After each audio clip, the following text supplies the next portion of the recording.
Magic squares and modular arithmetic. So a magic square is an n by n array of distinct positive integers, usually the numbers 1 through n squared, that are arranged so that the sum of the n numbers in any row, column, or main diagonal is the same. The order of a magic square refers to its size. So an n by n square is an nth order magic square, and the number that all the rows, columns, and diagonals sum to is called the magic sum or magic constant of the square. So this magic square has order 3 and magic constant 15. The magic sum is actually constant for all magic squares of the same order, which we'll prove later.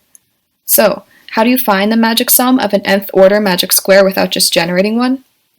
For a magic square of order n consisting of the numbers 1 through n squared, the magic sum is the sum of all the numbers in the square divided by the order of the square. This works because together, the n disjoint columns must include all of the numbers 1 through n squared exactly once. Adding together these columns gives n times the magic sum. The formula can be simplified to 1/2 n times n squared plus 1. Because this holds for all magic squares of the same order, regardless of the permutation of the numbers, all magic squares of the same order have the same magic sum. So, all third-order magic squares have magic sum 15. Actually, there's only one distinct magic square of order 3. All other squares are just rotations or reflections of this one. Subtracting 5 from each number makes it easier to see the symmetry.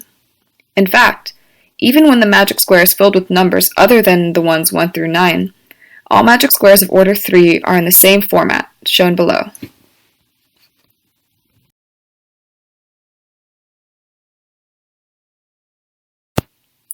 Other sizes of magic squares. The magic square of order 1 is trivial. It's just a box with the number 1 in it. And there exists no magic squares of order 2. To see this, consider the magic square with entries A, B, C, and D. If the square is magic, then the row A plus C equals the column A plus B, which implies that B equals C.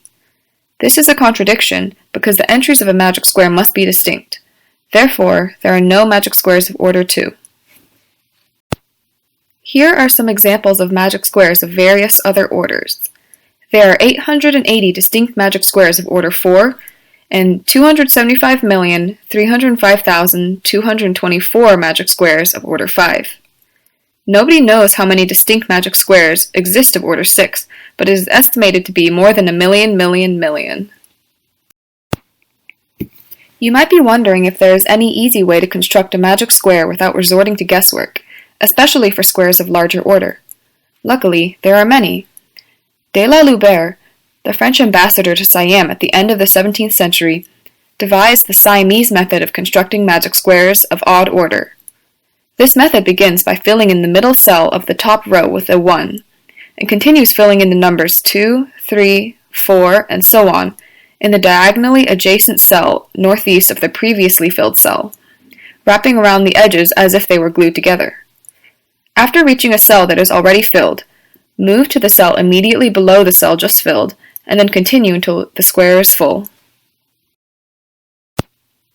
The Siamese method and various other methods like John Horton Conway's lozenge method can generate magic squares of odd order, but there is no known simple method that works for all magic squares of even order.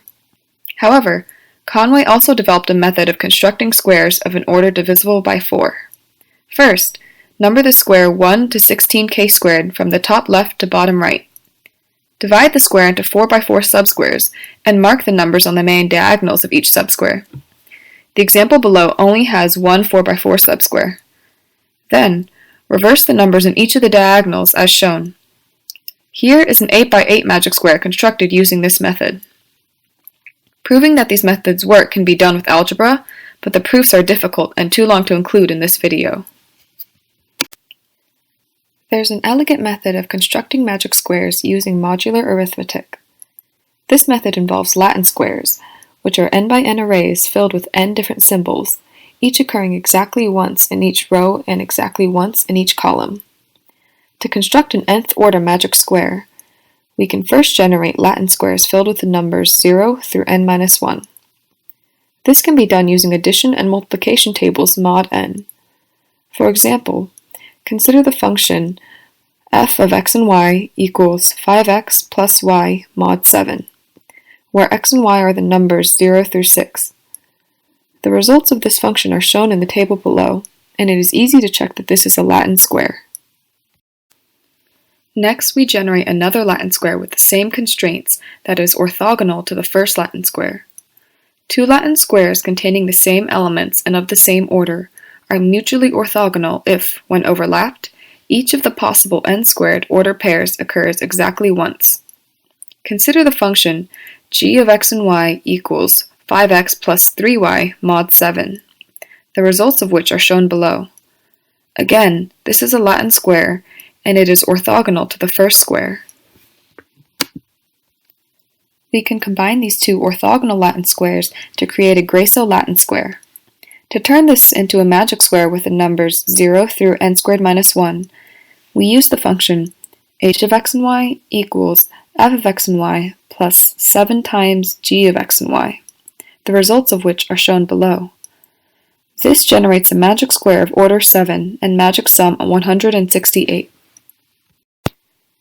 This method works because the function h combines the two orthogonal Latin squares by turning the 7-squared distinct ordered pairs into the numbers 0 plus the remainders 0 through 6, 7 plus the remainders 0 through 6, 14 plus the remainders 0 through 6, and so on to generate all the numbers 0 through n squared minus 1. Each row, column, and diagonal has the same sum because each contains the numbers 0 through n minus 1 exactly once in each of the functions f and g. So, adding them together is the same as adding 1 times the sum of the numbers from 0 to 6 and 7 times the sum of the numbers from 0 to 6 for all rows, columns, and diagonals.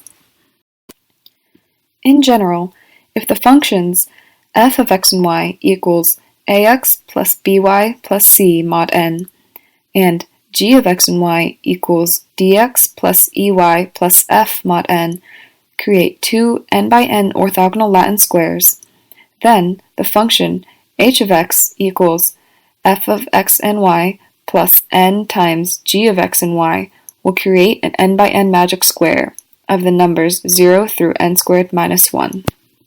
There's so much more to explore about magic squares, like bimagic squares, which retain their magic properties even after every entry has been squared. There are also trimagic squares, and even magic cubes and tesseracts. There are ties between magic squares of order 8 and the Knight's Tour, although the square shown that was constructed using a Knight's Tour does not have diagonals that sum to the magic sum. And of course, there are many, many methods of constructing magic squares of all types. But this is it for this video.